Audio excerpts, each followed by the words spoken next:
Good morning, good evening, wherever you're at in the world. Welcome to Cryptocurrency Theory. What's going on, guys, girls?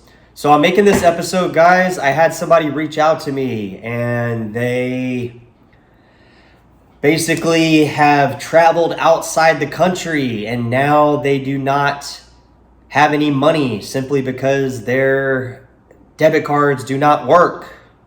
This is a common problem, guys. This is a very common problem once we travel abroad, that a lot of our Swift legacy systems do not work. So this is the whole reason crypto was invented, guys. We want a world currency, a world way to transact. This is the fundamental element of why crypto became so popular to begin with. So this person's like, well, what do? I have no money. Well, if you have crypto, you have money. Or if you know somebody with crypto, you have money. Now, there's a couple different ways we could go about getting this person funded with money so they have money to spend in their local fiat currency. So there's a couple different ways you could do it. You could go to a Bitcoin ATM, and these fees are typically pretty pricey to buy cryptocurrency. However, cashing out, I'm not sure. Would assume that since there is no risk for the party on the ATM, it would be much cheaper. So you could basically have somebody download a wallet and you could send them the crypto and then they could scan their wallet and cash out from the ATM. And or you can use some of these other, like say Venmo works, or say, Venmo, your Venmo debit card works, but your Chase account doesn't work, or your Wells Fargo card doesn't work. Well, you could send somebody crypto to Venmo. Realistically, though, if the Venmo or the debit cards for Chase and Wells Fargo aren't working, I'm going to assume that your debit card for Venmo is not going to work either. So how to bypass this? You would basically look for a local Bitcoin ATM, and I would suggest that you look for a crypto ATM that supports a variety of different cryptocurrencies.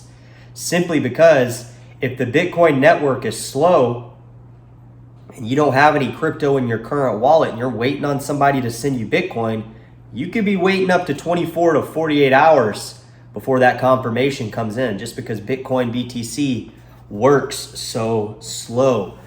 But in the case of Bitcoin Cash or Litecoin, some of these other cryptocurrencies that are supported on these ATMs, you could literally have somebody, if they're sitting in the parking lot, download a Bitcoin Cash wallet. You could send them Bitcoin Cash to their wallet, and they could walk up to the ATM, type in a few little information type things, put their phone up to the ATM. It would scan the ATM for the Bitcoin Cash wallet.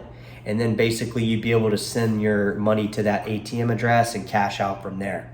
Something along those lines. I've actually never personally had to be in this situation where I've had to do it. I have seen Bitcoin ATMs, and they are typically expensive, very expensive for fees. In fact, I would say 30% increase if you're buying crypto from some of these ATM machines. So I would not recommend buy those kind of things, but if you need a local fiat currency, it's a great avenue to send people crypto. They can go to the ATM, cash out from there, and there's virtually no risk other than if you're just being a dumbass and you're sending Bitcoin to a Bitcoin Cash address and just some of these no vice errors that people make. But if you're just generally aware of how crypto works and you've traveled abroad and became unprepared, just have some crypto in your wallets. The way I would approach it, always have crypto in a wallet that you have access to, because that would bypass the need for,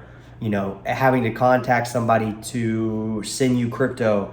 If you have a little bit of crypto, I think if you travel abroad, whatever spending money you're going to have in fiat, you should have in crypto as a safe backup just in case.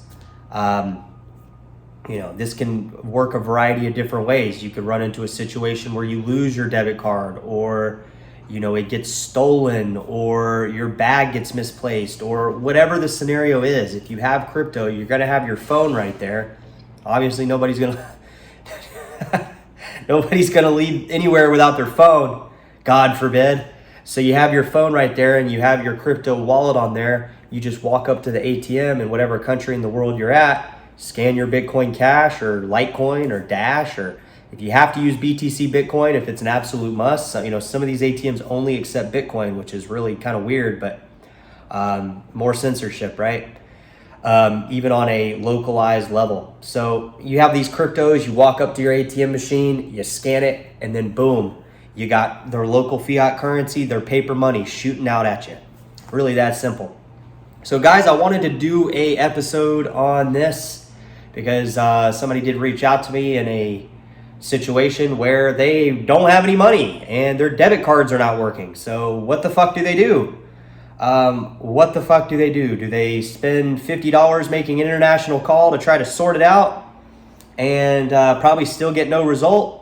Or do they use crypto? And in this situation, they will be using cryptocurrencies. So this is just another great example of how crypto can be used, and we will catch you in the next episode.